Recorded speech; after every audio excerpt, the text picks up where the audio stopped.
Be me, 21, third-year sociology student, closely watching the gender war going on now and enlisting in the war to do my part for women. Pretty big on campus, known for running the Feminist Futures Club. Always post awful Tinder screenshots on my stories and roast them. Always said things like, men don't date, they audition women for submission. Ha ha ha ha ha. Kinda proud of that line, to be honest. Been saying for years that if dating sucks, it's because of male ego. Whole uni knows me as the men are the problem girl. Lecturers nod when I speak. The girls quote me in group chats. Life's good. Until one of my group members for our uni's Gender and Culture Society tries to start something. Tom, pretty soft-spoken guy, or just insecure, wears glasses and oversized hoodies. He says he's running a research paper on male dating anxiety. I snort. Say, what's next? A paper on rich people struggling with yacht fuel? He just smiles awkwardly and says I should attend a talk his society is hosting. Just once, he says. Might surprise you. I laugh it off, but I've got a free Thursday, and my editor brain goes, what if I go for content? So I tell myself, I'll go, take notes, maybe roast a few lines. Call it the Sad Boy Support Group Chronicles or some catchy title. I strongly doubt you guys have any issues with getting attention or company. If not, why would there be so many women that get ghosted and used for cardio by men?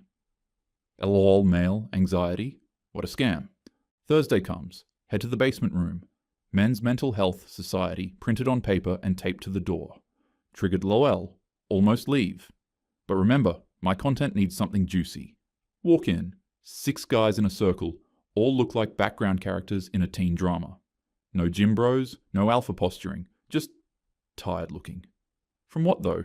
Having an easy life and not worrying about childbirth and walking alone at night? Some stare at the floor. Others just keep fidgeting. I sit at the edge, pretend to be a psych observer. I already know all their problems are going to be because of their own incompetence, LOL. Tom introduces me. This is Caitlin. She's doing cross-observational for class. They nod politely. I open my notes app. They start.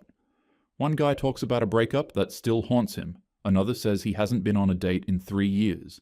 Then someone pulls up Tinder, passes it around. The room gets quiet.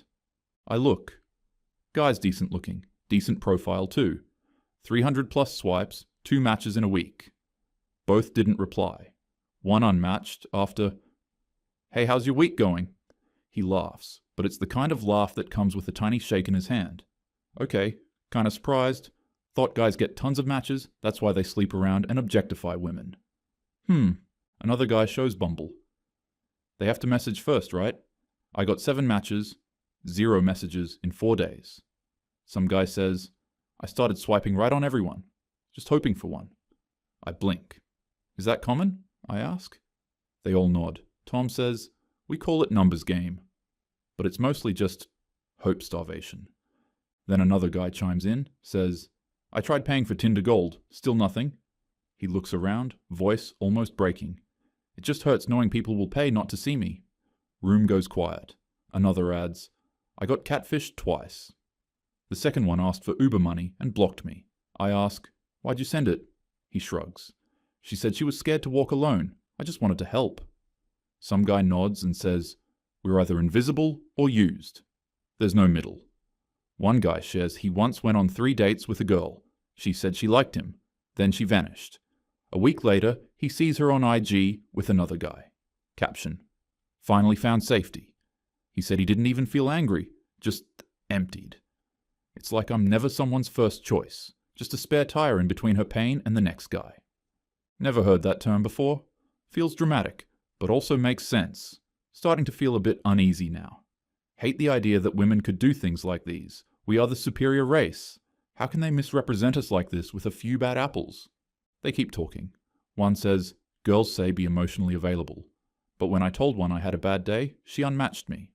Another says, told a girl I was nervous before the date. She told her group chat and posted a screenshot on her private story.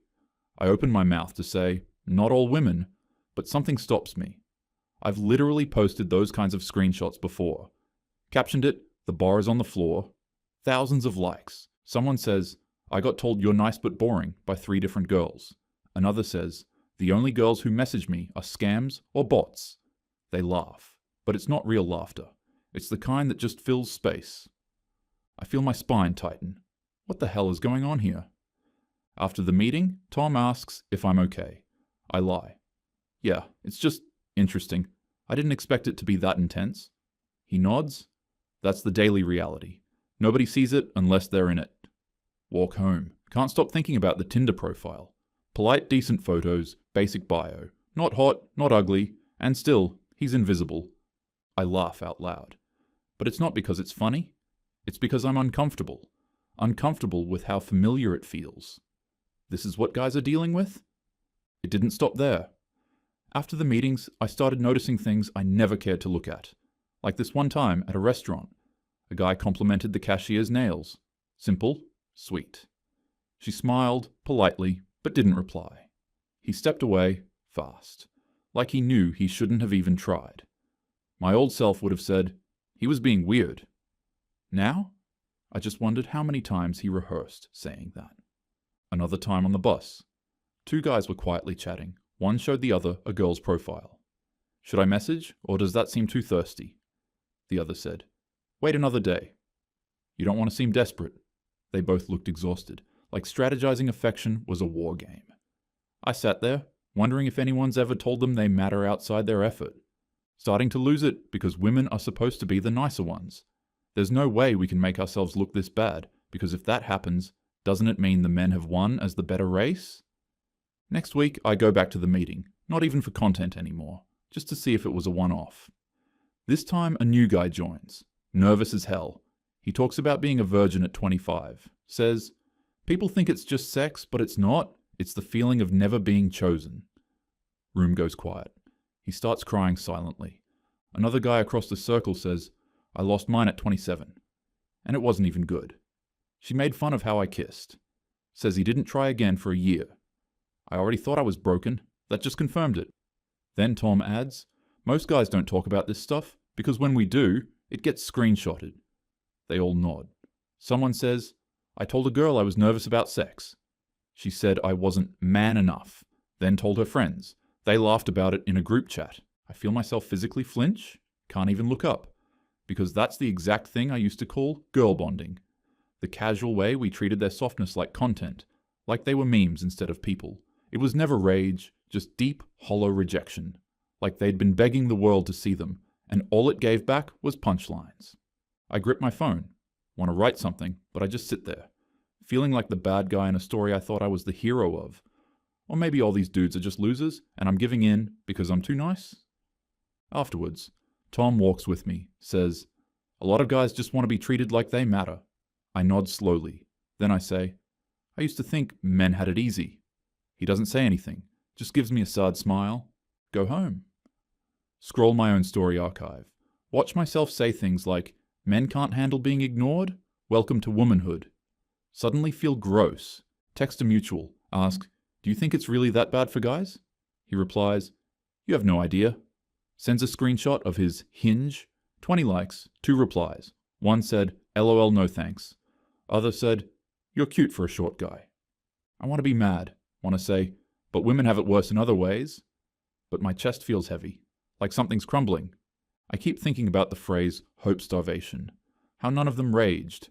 How they just sat with their sadness, like they've been trained to hold their own weight. No help, no pity. Just silence. Now I keep asking myself, why are they still trying? Why are they still being kind? Why aren't they bitter? Maybe some of them are. Maybe that's what red pill guys are. Just guys who finally snapped. Don't get me wrong. I still think men have privilege, but maybe not where I thought. Maybe not when it comes to being wanted, or loved, or chosen, and that's what really haunts me. Because if I'd never walked into that room, I never would have known. Never would have cared. Never would have believed it. Start replaying every guy I've ghosted, every voice note I left on read, all the polite Hinge messages I screenshot and mocked. Why are men so awkward? But now I wonder, maybe awkward is just the language of someone who hasn't been chosen in years. Maybe cringe is just kindness with no polish. I used to think if a guy was quiet, it meant he was boring, but maybe he was just trying not to come off creepy. Maybe he'd been punished before for trying. Now it all feels different. I look at my DM requests. They're full of guys who tried to be nice, who I dismissed for typos or bad lighting. How many of them cried like the guy in that room? How many just stopped trying? And I used to think I was the empathetic one. Maybe I just didn't listen. Maybe none of us did. Ran into a guy from the mental health meeting on campus. He was sitting alone, smiling at his phone. I walked past, then looped back, asked, "Everything all right?" He said, "Yeah.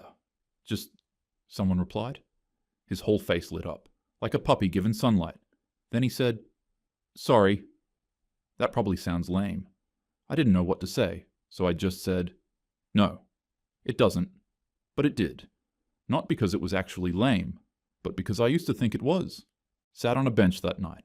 Watched a guy approach a girl to ask the time. She said, "Google it," and walked off. LOL. He looked around like he did something wrong. Have any of you guys approached women in public like that before? It can't be all bad encounters. That used to be me, too. What even? Brushing off politeness. Calling it microaggression. Maybe it was. Maybe sometimes it wasn't. I mean, he could Google it, but maybe he didn't, because he didn't have his phone with him. I don't know anymore. This is honestly taking up so much of my mental space now. Almost break down sometimes whenever I walk past a guy that kind of looks like a loser, because I can't imagine how hard it would be for him to live. I mean, it is his fault he's a loser, I guess. But I'd off myself, if that's how I was treated, yet all those dudes at the sessions basically said, that's how all men get treated on a day-to-day basis. What about the chads that ghosted me after using me for my holes? Lol. Anyways, I still don't trust all men, but I think I trust the quiet ones a little more now. The ones who walk slowly, speak softly. The ones who wait their whole lives for a text, and still send it with a smile emoji. I thought power was loud. Now I think maybe it's silence. The kind men hold, not because they want to, but because no one ever listens when they speak. You know what the worst part is? They still try anyway. They still swipe, compliment, ask. They still offer pieces of themselves. Knowing they might be mocked, they're kind of delusional because I don't think anything will change for them. But whatever. Luckily I was born a woman, I guess.